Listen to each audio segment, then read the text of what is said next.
السلام علیکم ورحمۃ اللہ وبرکاتہ۔ بسم اللہ الرحمن الرحیم والصلاة والسلام علی خاتم المعصومین وعلی آلہ وصحبہ اجمعین، اما بعد۔ خواتین و حضرات، مختصر درس حدیث کے سلسلے کے ساتھ خلیق الرحمن آپ سے مخاطب ہیں۔ آج کی حدیث کا تعلق تقدیر سے بھی ہے اور انسانی تخلیق کے مختلف مراحل کے اجمالی بیان سے بھی ہے، اور پھر جو حدیث ذکر کرنی ہے وہ متفق علیہ حدیث ہے۔ صحیح بخاری کی 6594 حدیث ہے اور صحیح مسلم کی 6723 حدیث ہے، متفق علیہ حدیث۔ اس حدیث کے تحت بہت سے فوائد بھی آئیں گے۔ جہاں کسی سے اختلاف کی جسارت کرنی ہوگی انشاءاللہ پھر میں آخر میں اس پر بھی تھوڑی سی گفتگو کر لوں گا۔ سنیے، عن ابن مسعود رضی اللہ تعالی عنہ قال،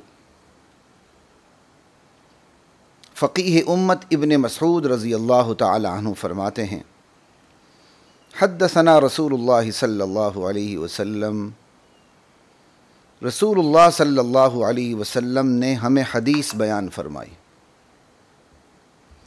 ارشاد فرمایا، وَهُوَ الصَّادِقُ الْمَصْدُوقُ۔ یہ ابن مسعود نبی علیہ السلام کی تعریف میں کہہ رہے ہیں، اور اللہ کے نبی تو صادق و مصدوق ہیں۔ صادق سچے، مصدوق ان کی سچائی کی گواہی اوپر سے ملی۔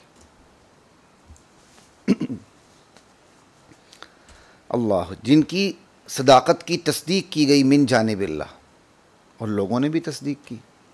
آپ کی تصدیق آپ کی وحی سے ہوتی ہے، آپ کی تصدیق آپ کے قرآن سے ہوتی ہے، آپ کے کلام سے ہوتی ہے، آپ کی سیرت سے ہوتی ہے، اور جس معاشرے میں آپ رہتے ہیں اس معاشرے سے ہوتی ہے۔ وَهُوَ الصَّادِقُ الْمَصْدُوقُ۔ صادق مصدوق رسول کریم صلی اللہ علیہ وسلم نے ارشاد فرمایا، ان خلق احدکم یجمع فی بطن امہ 40 یوما نطفہ۔ تم میں سے ہر ایک کی تخلیق اس کی ماں کے پیٹ میں 40 دن تک نطفے کی شکل میں رہتی ہے۔ کیا مطلب؟ تم میں سے ہر ایک کی تخلیق کی جو پہلی حالت ہے وہ نطفے کی شکل میں 40 دن تک رہتی ہے، یعنی یہ تخلیق کا پہلا مرحلہ ہے۔ اور اس میں لفظ استعمال کیا گیا یجمع، کہ تم میں سے ہر ایک کی تخلیق جمع کی جاتی ہے۔ اب یہ جمع کی جاتی ہے، میرا اپنا ذوق کہہ رہا ہے کہ پتہ نہیں اس میں کتنے اسرار اور رموز ہوں گے۔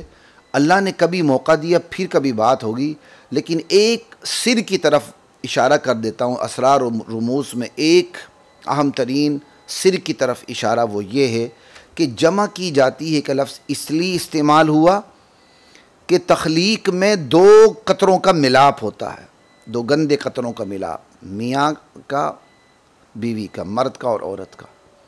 چونکہ اس میں ملاپ ہوتا ہے تو دونوں کے قطروں کو جمع کیا جاتا ہے، اور دونوں کے قطروں کو جمع کر کے رکھا کہاں جاتا ہے؟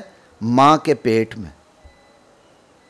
ٹھیک ہے، بچے کی جو ماں ہوگی نا وہی عورت ہوگی، اور ماں کا پیٹ کا اس سے مراد رحم ہے، کل بول کر جز مراد لیا جاتا ہے عموماً۔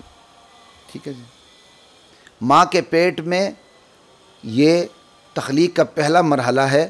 یہ 40 دن تک جو نطفہ، جو 2 گندے قطروں کا ملاپ ہوتا ہے، مرد کا نطفہ اور عورت کا نطفہ یعنی منی، یہ 40 دن تک منی کی حالت میں رہتی ہے ماں کے پیٹ میں۔ یہ پہلا مرحلہ۔ انشاءاللہ اس پہ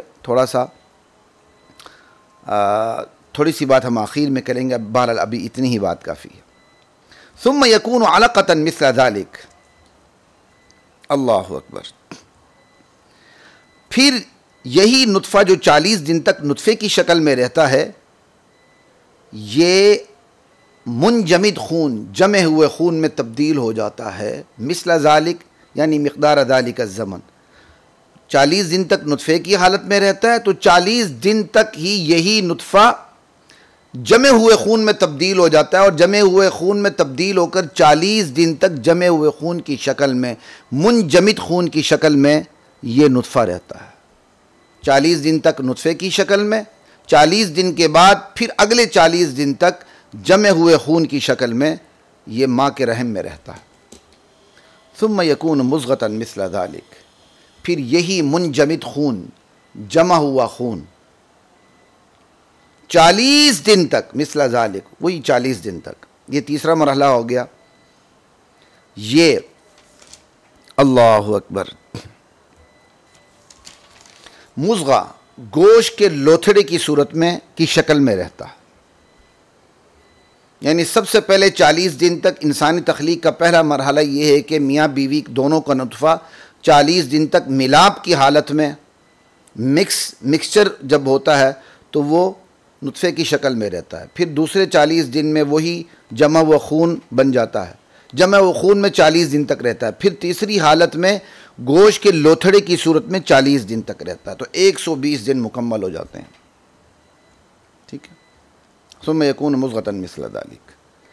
اب یہاں تک حدیث میں مزید تشریح نہیں ہے، مزید تھوڑی سی تشریح 18ویں سپارے کی پہلی سورت سورہ مؤمنون میں بھی ہے، اور اسی طرح سورہ حج میں بھی ہے کہ وَلَقَدْ خَلَقْنَا الْإِنسَانَ مِنْ سُلَالَةٍ مِّن طِينٍ ثُمَّ جَعَلْنَاهُ نُطْفَةً فِي قَرَارٍ مَّكِينٍ ثُمَّ خَلَقْنَا النُّطْفَةَ عَلَقَةً فَخَلَقْنَا الْعَلَقَةَ مُضْغَةً فَخَلَقْنَا الْمُضْغَةَ عِظَامًا۔ اللہ تعالیٰ گوشت کے لوتھڑے کو کی اسی لوتھڑے میں ہڈیاں پیدا کر دیتے ہیں، اسی لوتھڑے میں سے کچھ لوتھڑے سے ہڈیاں بن جاتی ہیں۔ فَخَلَقْنَا الْمُضْغَةَ عِظَامًا فَكَسَوْنَا الْعِظَامَ لَحْمًا، پھر وہی اسی لوتھڑے سے جو کچھ ہڈیاں بن جاتی ہیں انہی ہڈیوں کے اوپر گوشت بھی چڑھ جاتا ہے۔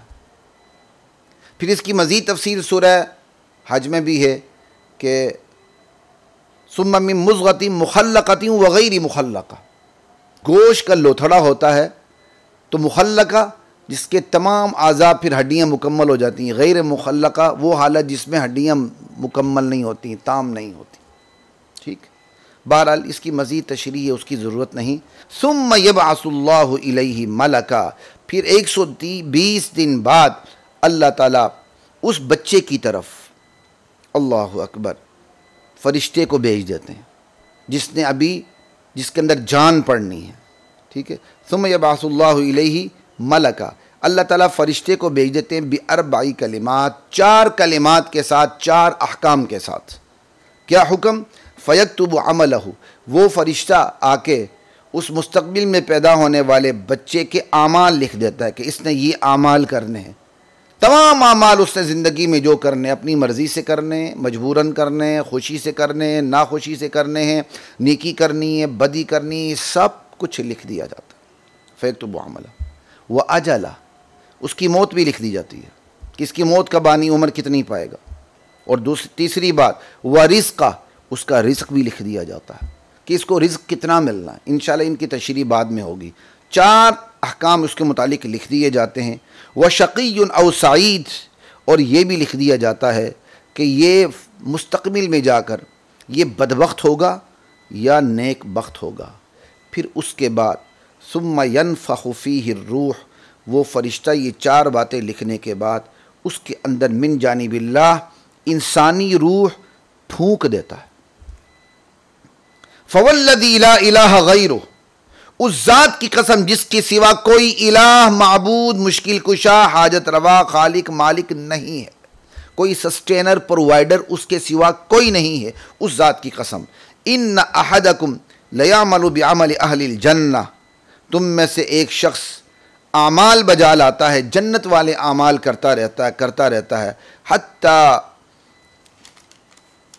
یہاں تک کہ ما یکون بینہ و بینہا الا ذراع، اس کے اور جنت کے درمیان ایک ہاتھ کا فاصلہ رہ جاتا ہے۔ ایک ہاتھ سے مراد انتہائی کم فاصلہ رہ جاتا ہے۔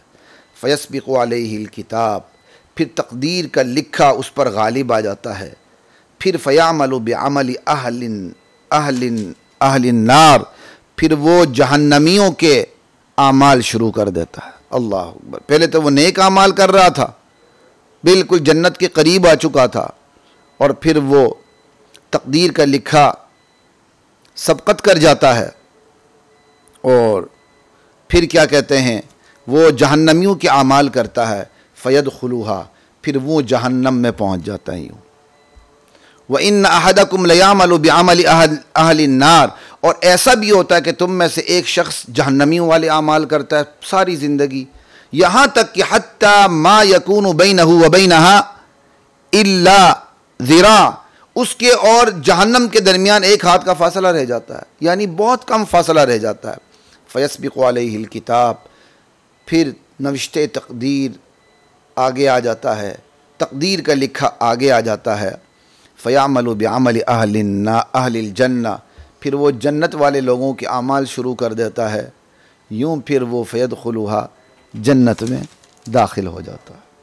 یہ ہے جی حدیث، صحیح بخاری اور صحیح مسلم کی متفق علیہ حدیث ہے۔ آپ نے اس کا ترجمہ سن لیا۔ اب اس پہ تھوڑی سی بات آپ کے سامنے میں رکھتا ہوں فوائد کی شکل میں، ٹھیک ہے جی۔ پہلی بات یہ ہے کہ اس حدیث کے اندر انسانی تخلیق کے مراحل کا اجمالی ذکر ہے۔ کبھی اللہ تعالیٰ نے موقع دیا تو طب کی روشنی میں، میڈیکل سائنس کی روشنی میں، قرآن و سنت کو سامنے رکھتے ہوئے تخلیق کے مختلف مراحل پہ بات ہوگی، جو اعتراضات شبہات ہیں اس پر بھی کبھی انشاءاللہ بات ہوگی۔ آج اس کا موقع نہیں، یہ مختصر درس حدیث کا سلسلہ، ٹھیک ہے جی۔ تو انشاءاللہ بات ہوگی، بس اس پہ آپ نے یاد رکھنا ہے کہ یہاں انسانی تخلیق کے مختلف مراحل کا ذکر ہے۔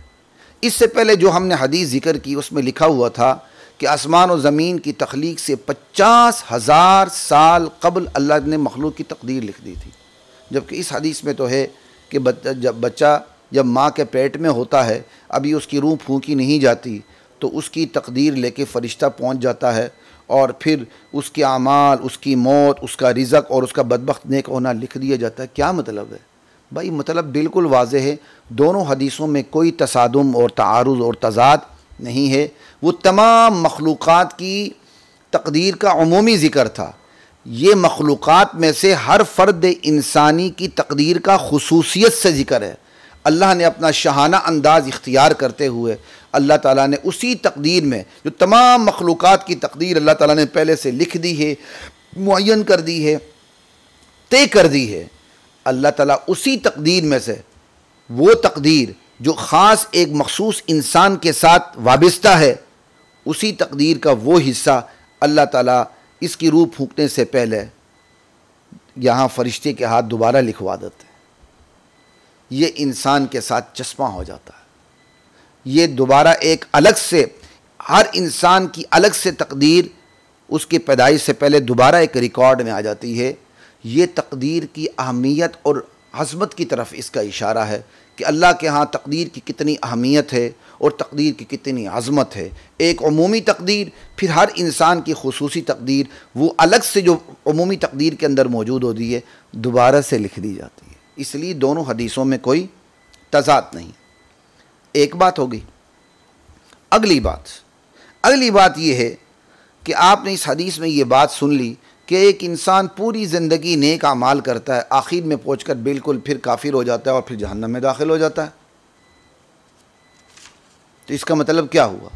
اسی طرح ایک انسان پوری زندگی جہنمیوں والے اعمال کرتا ہے اور آخر میں آ کے فوراً اسے ہدایت مل جاتی ہے اور وہ نیک اعمال پہ اتر آتا ہے، جنت میں چلا جاتا ہے۔ تو کیا مطلب ہوا؟ بندے کو اپنے ایمان پر اندھا بھروسہ نہیں کرنا چاہیے۔ یہ ہے اس حدیث کا مطلب۔ تخلیق کے مراحل ذکر کر کے جو اللہ تعالیٰ نے تقدیر کا ذکر کیا ہے کہ بندے کو اپنے ایمان پر بھروسہ نہیں کرنا چاہیے، اندھا بھروسہ نہیں کرنا چاہیے۔ ہاں، اسباب کی دنیا میں اپنے ایمان پر اطمینان درست ہے اور اطمینان ہونا چاہیے، لیکن اندھا بھروسہ نہیں ہونا چاہیے۔ وَلَكِنْ لِيَطْمَئِنَّ قَلْبِي، ابراہیم علیہ السلام نے بھی اللہ تعالیٰ سے کہا تھا، یا اللہ تعالیٰ یہ مردے کیسے زندہ ہوتے ہیں، میں مشاہدہ کرنا چاہتا ہوں، مشاہدے کی صورت میں اطمینان قلب چاہتا ہوں، ورنہ محض ایمان کا اطمینان قلب تو انہیں پہلے سے حاصل تھا، مشاہدے والا اطمینان انہیں حاصل نہیں تھا۔ انہوں نے اللہ تعالیٰ سے مشاہدے والا اطمینان بھی مانگا، چونکہ وہ نبی تھے، اللہ تعالیٰ نے ان کو مشاہدے والا اطمینان قلب بھی نصیب فرما دیا کہ انہوں نے مردوں کو خود سامنے زندہ ہوتے ہوئے دیکھا۔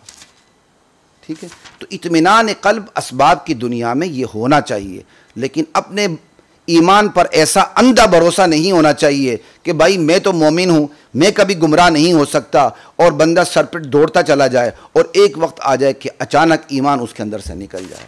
اندھا بھروسہ نہیں ہونا چاہیے. اپنے ایمان کے حوالے سے اللہ تعالیٰ سے امید بھی ہونی چاہیے اور اللہ کے عذاب کا خوف بھی ہونا چاہیے کہ میں ڈگمگا نہ جاؤں، اور اسی کا نام ایمان ہے. الایمان بین الرجاء والخوف. اس حدیث سے دوسرا سبق یہ ملا. ٹھیک ہے جی. اور اگلا اس حدیث سے جو فائدہ ملتا ہے وہ یہ ہے کہ یہ حدیث اللہ کے لامحدود علم پر دلیل ہے. انلمیٹڈ نالج اللہ کا علم اللہ کا اتنا لامحدود ہے کہ بندے نے اپنی پیدائش کے بعد اپنی مرضی سے، نامرضی سے، خوشی سے، ناخوشی سے، جبر و اکراہ سے یا اپنی مرضی سے جو کچھ کرنا ہے اللہ کو اپنے علم کے زور پر پہلے دن سے پتا ہے. یہی وجہ ہے. کیوں پتا ہے؟ کہ خالق اللہ ہے. الا یعلم من خلق. اللہ کہتے ہیں بلا وہ بھی نہ جانے جو پیدا کرے. ایک کمپنی اس موبائل کو بناتی ہے، موبائل کو بنانے کے بعد اس کی گارنٹی وارنٹی دیتی ہے، اس کو آپریٹ کرنے کا طریقہ بتاتی ہے. کیوں؟ وہ کہتے ہیں یہ ہماری کمپنی کا بنا ہوا ہے، یہ ہماری پروڈکٹ ہے، اس کے متعلق گارنٹی وارنٹی ہم دیں گے. ہمیں پتہ ہے کہ اس موبائل نے کام کیسے کرنا ہے، کب تک کام کرنا ہے، کیسے اس کو یوز کریں گے تو اس کی عمر زیادہ ہوگی، کیسے اس کو مس یوز کریں گے تو اس کی عمر گھٹ جائے گی. جبکہ انسان کی تخلیق جو ہے، اگر اس کے لیے تخلیق کا لفظ درست ہو، اگر انسان کی تخلیق کو دیکھیں تو انسان کی تخلیق کھول جوڑ اور توڑ کا نام ہے. موجود چیزوں کو وہ کھولتا ہے، جوڑتا ہے، توڑتا ہے، یہ وہ تخلیق ہے. اور اللہ کی تخلیق عدم سے وجود دیتی ہے. ایک چیز وجود میں ہی نہیں ہوتی، نقشہ ہی نہیں ہوتا بغیر نقشے کے، ایک چیز موجود ہی نہیں ہوتی. انسان کی تخلیق پہلے سے موجود چیز کی محتاج ہے. وہ موجود چیز کو لے کر کھولتا ہے، توڑتا ہے، جوڑتا ہے، اس کو وہ تخلیق کا نام دیتا ہے. اور اللہ کی تخلیق موجود چیز کی محتاج نہیں.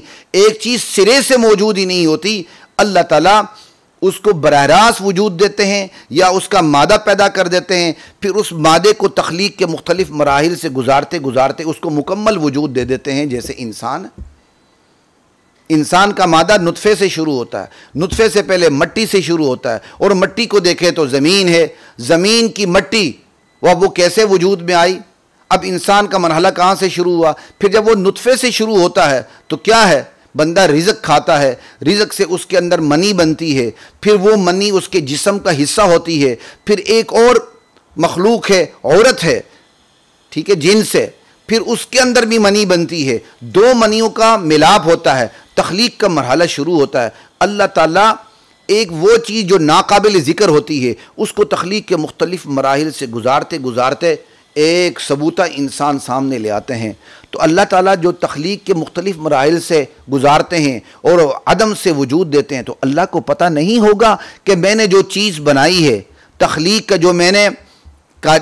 جو میں نے کاریگری دکھائی ہے، اس تخلیق کی کاریگری جس مخلوق پہ میں نے دکھائی اور مخلوق میں نے بنا دی ہے، اس مخلوق نے اپنی مرضی سے کیا کرنا ہے، اپنے ارادے سے کیا نہیں کرنا، اپنی خوشی ناخوشی سے کیا کرنا ہے کیا نہیں کرنا، اسے پتہ نہیں ہوگا.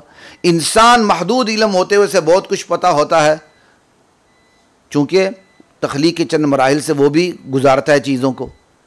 تو جس نے ہر چیز کو تخلیق کے مراحل سے گزارا ہے، عدم سے وجود دیا ہے، اسے پتہ نہیں ہوگا، اسے سب کچھ پتہ ہوگا. تو یہ حدیث اللہ کے انلمیٹڈ نالج پہ بہت بڑی دلیل ہے. اللہ اکبر. 2-3 باتیں ہو گئیں. اگلی بات، اللہ تعالیٰ یہاں فرماتے ہیں ایک شخص ساری زندگی نیک اعمال کرتا ہے، آخری عمر میں جا کے اچانک وہ برے اعمال کرنا شروع کر دیتا ہے، اس کی زندگی تلپٹ ہو جاتی ہے اور یوں جہنم میں داخل ہو جاتا ہے. کیا مطلب؟ کوئی بندہ اسلام سے کفر کی طرف چلا جائے، متاثر نہیں ہونا کہ فلاں بندہ اسلام سے کفر کی طرف گیا ہے، لامالہ کوئی دلیل نظر آئی ہے تو وہ گیا ہے. انا للہ و انا الیہ راجعون. نہیں بھائی، متاثر نہیں ہونا، بلکہ فوراً ذہن میں کیا بات لانی ہے؟ ایک تو پناہ مانگنی ہے اللہ تعالیٰ سے کفر سے، ضلالت سے، ٹھیک ہے. ساتھ ہی جو اللہ تعالیٰ نے اس بندے کو اختیار دیا اس کو ذہن میں لانا ہے. بھائی ایک بندہ ساری عمر اسلام پہ رہنے کے بعد کفر کی طرف چلا گیا تو میں اس کے کفر سے متاثر نہیں ہوں گا. کفر کی طرف وہ اس لیے گیا ہے، اللہ تعالیٰ نے جس طرح اس کو اسلام پر آنے کا اختیار دیا تھا، اس کو کفر کی طرف جانے کا بھی اختیار دیا ہوا ہے. تو اب تک وہ اپنے اختیار کو صحیح استعمال کرتا رہا، اب اس نے اپنے اختیارات کا غلط استعمال شروع کر دیا، تو اس میں متاثر ہونے کی کیا وجہ بنتی ہے؟ اس میں تو اس سے بچنے کی وجہ بنتی ہے۔ بندہ متاثر نہ ہو کہ بندہ اسلام سے کفر کی طرف چلا گیا، لامالا کوئی اس کے پاس دلیل ہوگی تو وہ گیا، نہیں، اس نے اپنے اختیار کو غلط استعمال کیا۔ اب تک وہ اپنے اختیار کو صحیح استعمال کر رہا تھا، مس یوز نہیں کر رہا تھا، اب اس نے اپنی آخری عمر میں آ کے اس کی بدقسمتی دیکھیں، اس نے اپنے اختیارات کا مس یوز شروع کر دیا، وہ گمراہ ہو گیا۔ تو اس سے متاثر نہیں ہونا بلکہ اس سے بچنا ہے اور اس سے سبق لینا ہے کہ اللہ تعالیٰ مجھے اور آپ کو ایسے عبرتناک انجام سے بچائے کہ پوری زندگی اسلام کی پابندی، اور آخر میں جب جنت قریب آ جائے بندہ سیدھے جہنم کی طرف لڑک جائے برے اعمال کر کے۔ ٹھیک ہے جی۔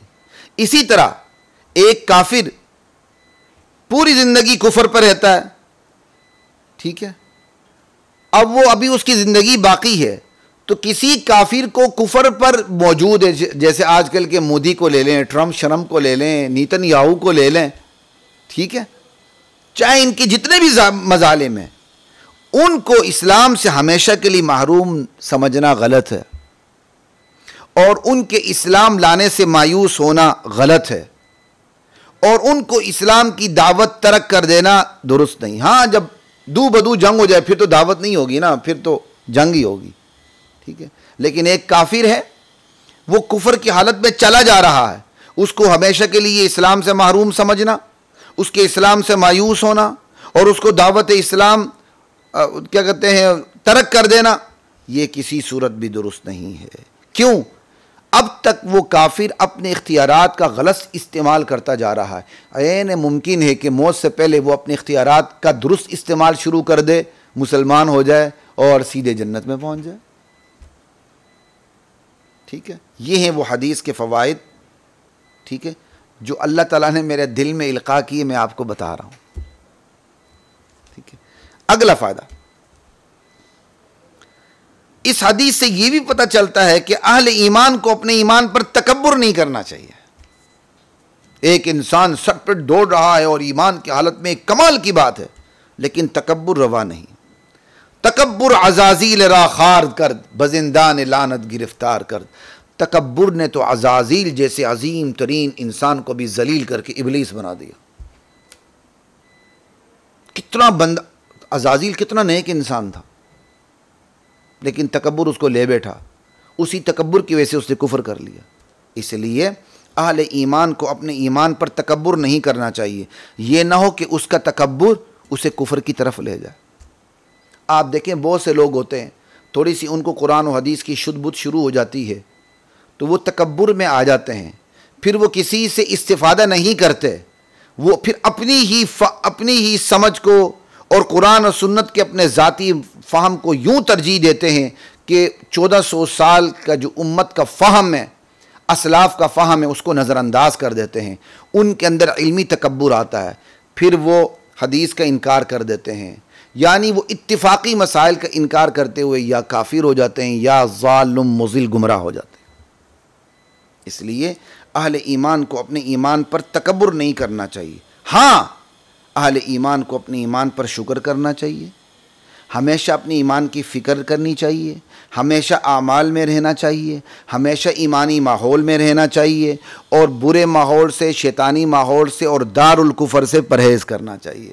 یہ جو چند یورو کے لیے، ڈالر کے لیے لوگ دار الکفر کا رخ کرتے ہیں نا، اسلام کا مزاج اس کی اجازت نہیں دیتا، اور نہ ہی آج کی ہماری مختصر سی مجلس اس کی اجازت دیتی کہ ہم اس پر زیادہ بات کریں۔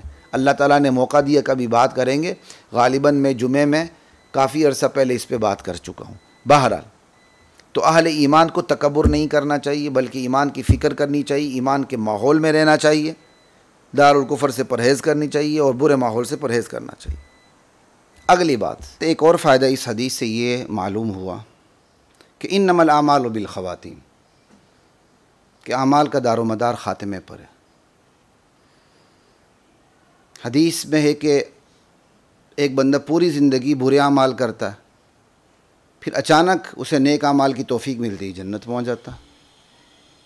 تو اس سے پتہ چلا کہ اصل جو مدار اعمال کا اس کے خاتمے پر ہے، کہ خاتمہ کفر پر ہوا یا ایمان پر ہوا ہے۔ کفر پر ہوا ہے تو کفر سے پہلے ساری زندگی چاہے ایمان پہ گزری ہو ختم، اور ایمان پہ ہوا ہے تو ایمان سے چند لمحے میں پہلے ساری زندگی اس کی کفر پہ گزری ہو، کفر ختم، اب ایمان کا ہی لحاظ ہوگا۔ حدیث سے بھی پتہ چلتا ہے، اور اس کے متعلق پھر واضح حدیث الگ سے بھی ہے کہ انما الاعمال بالخواتیم، اعمال کا دار و مدار خاتمے پر ہے۔ بندے کا خاتمہ ایمان پر ہے تو ایمان مومن تصور کیا جائے گا، بندے کا خاتمہ کفر پر ہے تو کافر تصور کیا جائے گا، خواہ پوری زندگی اس نے خاتمے سے پہلے ایمان پہ گزاری ہو۔ تو کیا مطلب ہوا کہ ایسا نہیں ہوگا کہ بندے کی عمر سمجھ لیں 70 سال ہے یا 80 سال ہے اور وہ پوری زندگی نیک اعمال کرتا رہا اور آخر میں آ کے کافر ہو گیا۔ تو اب ایسا نہیں ہوگا کہ اس کی عمر کی ایوریج لگائے جائے، اعمال کی ایوریج لگائی جائے کہ ایک بندے کی 70 سال عمر ہے، اگر اس نے 60 سال ایمان کی حالت میں گزارے ہیں تو جمہوریت کے زور پر 60 سال ایمان والے معتبر ہوں، 10 سال چونکہ کفر والے کم ہیں تو معتبر نہ ہوں۔ کوئی ایسا اندازہ اللہ کی بارگاہ میں نہیں لگایا جاتا، یہ بات یاد رکھیے گا۔ اور ایسا بھی نہیں ہے کہ ایک انسان کی پوری زندگی کفر پر ہو، آخر میں آ کر وہ مسلمان ہو چکا ہو، کہ اللہ تعالیٰ پھر یہ اندازہ لگائیں کہ اس کی عمر کا چونکہ اکثر حصہ ایمان پہ گزرا ہے لہٰذا اس کو مومن سمجھا جائے۔ نہیں، اکثر حصہ کفر پہ گزرا ہے، اب ایمان لایا ہے تو لہٰذا اس کو کافر سمجھا جائے گا۔ نہیں، یہاں اس کی عمر کے اکثر اور اقل وقت کا اعتبار نہیں ہوگا، بلکہ اس کی عمر کے آخری انجام کا اعتبار ہوگا کہ جب اس پر موت آ رہی تھی، موت کے فرشتے دیکھنے سے پہلے وہ ایمان پر تھا یا کفر پہ تھا۔ ایمان پر تھا تو مومن تصور ہوگا، بھلے اس سے پہلے ساری زندگی اس کی کفر پہ گزری ہو، اور اگر کافر تھا تو بھلے موت کے فرشتے دیکھنے سے پہلے وہ مسلمان تھا، لیکن چونکہ موت کے فرشتوں سے پہلے ہی وہ موت کے آنے سے پہلے وہ کافر ہو چکا تھا، لہٰذا اس کے کفر کا اعتبار ہوگا، اس کے ماضی کے ایمان کا کوئی اعتبار نہیں ہوگا۔ ٹھیک ہے جی؟ تو اللہ کے ہاں یہ اندازے نہیں لگائے جاتا ہے کہ عمر کا اکثر حصہ ایمان پہ گزرا ہے یا کفر میں گزرا ہے، بلکہ خاتمے پر سارا کچھ انحصار ہے۔ اس حدیث سے یہ بات بھی معلوم ہوئی۔ یہ جو فوائد میں نے آپ کے سامنے بیان کی ہیں قرآن و سنت کی روشنی میں ہی ہیں، اللہ تعالیٰ نے اس حدیث کی روشنی میں میرے ذہن میں ڈالے تو میں نے آپ کو بتا دیا۔ ٹھیک ہے، سوائے ایک فائدے کی جو میں نے بتایا تھا کہ مخلوق کی تقدیر جو 50 سال پہلے لکھی جاتی ہے، آسمان و زمین کی تخلیق سے 50,000 سال پہلے لکھی گئی ہے، تو یہ پھر بچہ ماں کے پیٹ میں ہوتا ہے تو یہاں تقدیر لکھنے کا کیا مطلب؟ یہ فائدہ بہرحال پہلے سے کتابوں میں موجود ہے۔ اب آتے ہیں جی کہ جب بچہ ماں کے پیٹ میں ہوتا ہے تو اللہ تعالیٰ فرشتے کو بھیج دیتے ہیں 4 احکامات کے ساتھ کہ وہ اس کے اعمال بھی لکھ دیتا ہے، اس کی موت کا وقت بھی لکھ دیتا ہے، اس کا رزق بھی لکھ دیتا ہے، اس کا بدبخت اور نیک بخت ہونا بھی لکھ دیتا ہے۔ اس سے ہمیں کیا نصیحت حاصل ہوتی ہے؟ اللہ اکبر، اعمال لکھ دیتا ہے، کیا مطلب؟ کہ اس نے وہ اعمال خوشی سے، ناخوشی سے، مجبوری میں، جیسے تیسے کرنے، وہ سارے لکھے جاتے ہیں۔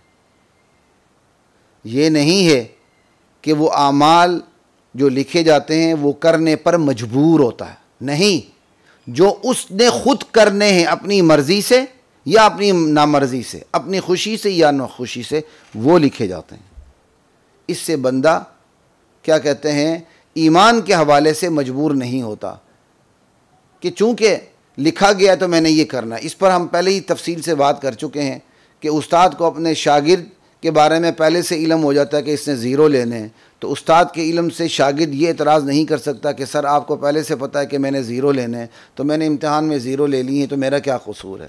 بالکل اسی طرح خالق پر بھی اعتراض نہیں آتا کہ خالق کو اپنی مخلوق کے بارے میں پہلے سے پتہ ہے کہ اس نے کیا کرنا ہے، اور کیا کرنا ہے وہ اپنے اختیار سے کیا کرنا ہے۔ ٹھیک ہے، ہاں کسی نے جبراً اس سے کوئی کام کروایا، یہ بھی اللہ کے علم میں کہ اس نے جبراً اس سے کام ہوگا یا کام نہیں ہوگا، ساری باتیں۔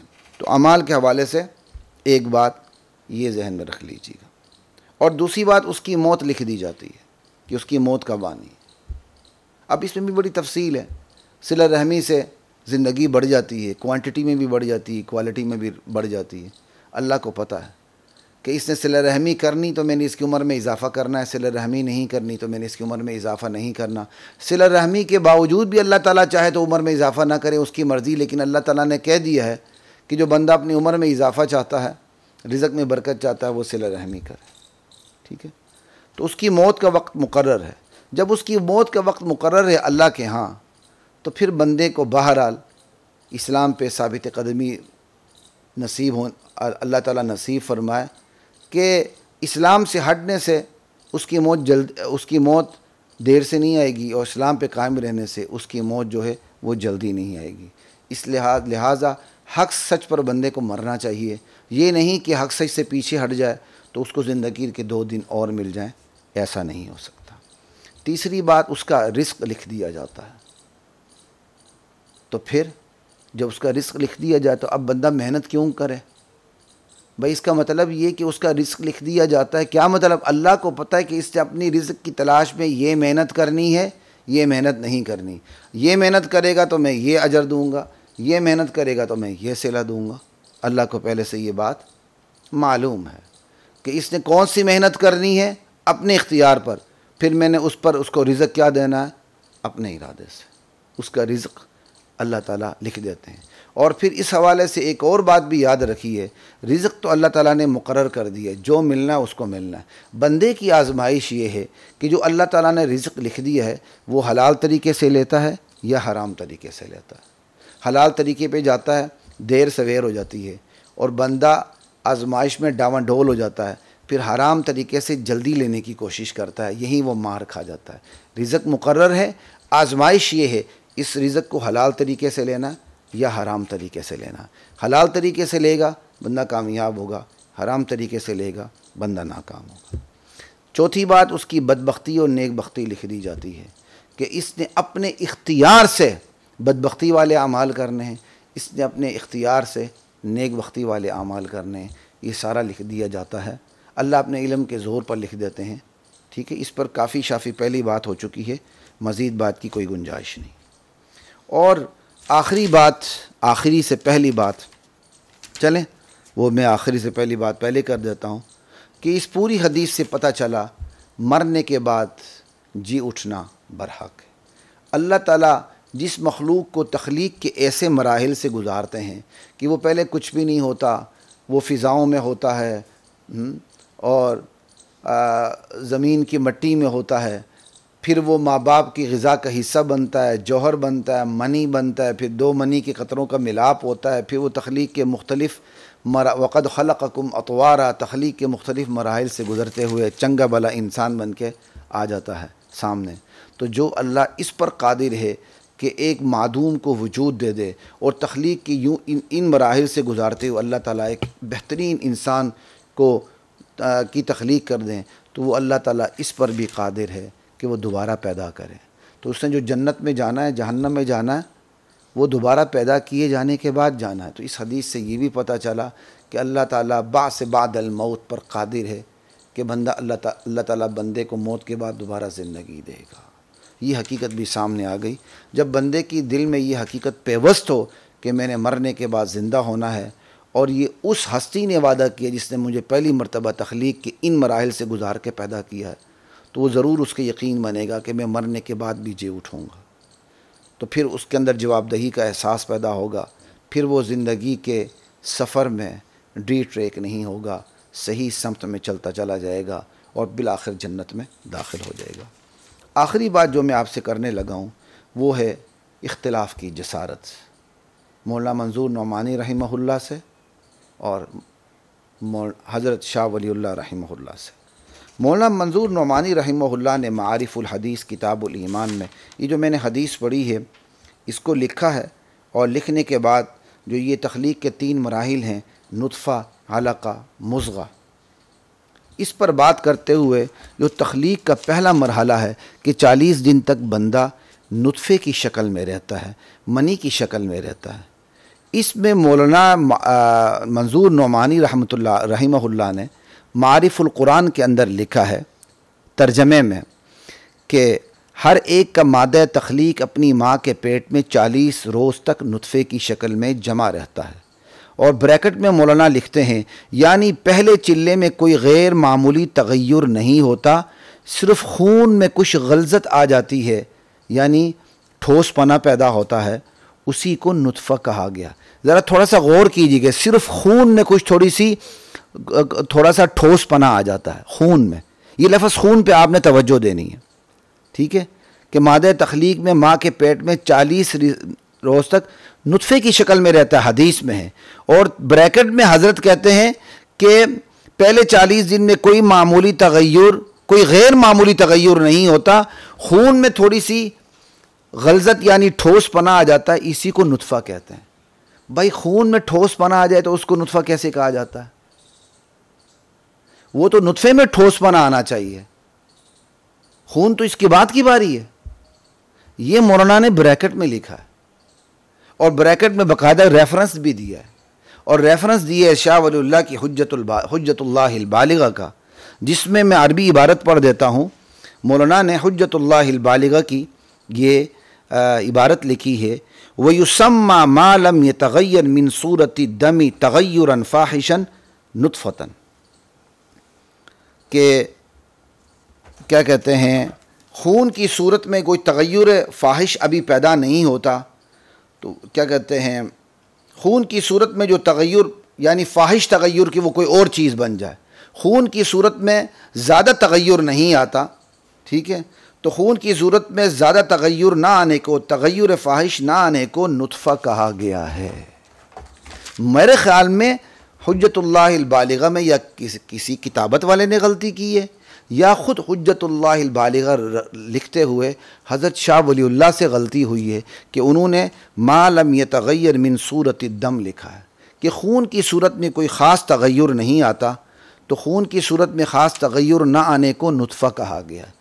اسی کو مولانا منظور نعمانی نے اپنے بریکٹ میں اوپر بھی لکھ دیا کہ پہلے چلے میں کوئی غیر معمولی تغیر نہیں ہوتا، یعنی معمولی تغیر ہوتا ہے، تبدیلی آتی ہے، خون میں کچھ شدت غلظت ٹھوس پنا آ جاتا ہے خون میں، پھر کہہ رہا ہوں خون میں، اسی کو نطفہ کہا جاتا ہے۔ یعنی خون میں ٹھوس پنا آ جائے تو آپ نے اس کو نطفہ کہہ دیا، یہ تو بالکل حدیث کے الفاظ کے بالکل غیر مطابق ہے۔ بھائی وہ جو نطفہ ہے، مرد میاں اور بیوی کے ملاپ سے جو نطفہ رہتا ہے 40 دن تک، اس کے اندر کوئی ٹھوس پنا آتا ہے، لیکن وہ نطفہ ہی رہتا ہے، وہ خون نہیں بنتا۔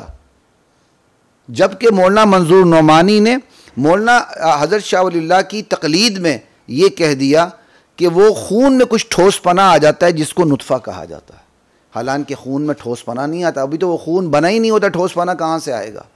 یہ بہرحال جو میری جہاں تک سمجھ ہے، یہ اس کو میں بڑی شدید غلطی سمجھتا ہوں، شاید کتابت کی ہوگی یا بندہ لکھتے ہوئے بھی من صورت دم لکھ دیا، حضرت شاہ ولی اللہ نے خون لکھ دیا، اسی کو مولانا منظور نعمانی نے لے لیا، حالانکہ وہ جو پہلے 40 دن کا جو نطفہ ہوتا ہے وہ خون کے ٹھوس پنے میں نہیں آتا، وہ نطفہ ہی رہتا ہے۔ حدیث میں جب نطفہ کہہ دیا گیا پھر وہ نطفہ ہی رہے گا، وہ خون نہیں ہوگا۔ نطفے کے بعد کے جو 40 دن ہیں اس پہ پھر وہ خون کی شکل اختیار کر جاتا ہے اور منجمد اور جمع ہوا خون بن جاتا ہے۔ یہ اتنی سی تشریح میں نے صرف علماء کے لیے، اہل علم حضرات کے لیے کی ہے، عوام کے لیے نہیں کی۔ عوام اس بات کو نہ سمجھیں تو کوئی فرق نہیں پڑتا۔ حدیث کی اس تشریح کے ساتھ خلیق الرحمن کو اجازت دیجیے۔ السلام علیکم ورحمۃ اللہ وبرکاتہ۔